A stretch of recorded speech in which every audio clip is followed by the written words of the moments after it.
أقرب نجم لينا بعد الشمس اسمه بروكسيما سنتوري. ده احنا لو بحثنا شوية هنلاقيه.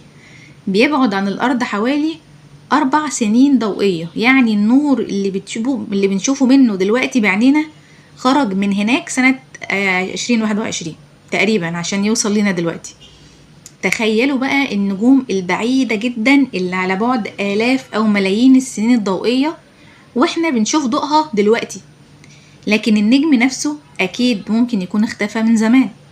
وده بالظبط معنى مواقع النجوم التي أقسم ربنا بها سبحانه وتعالى. القرآن وصف الحقيقة دي بدقة مذهلة جدا قبل ما يعرفها البشر بأكتر من 1400 سنة.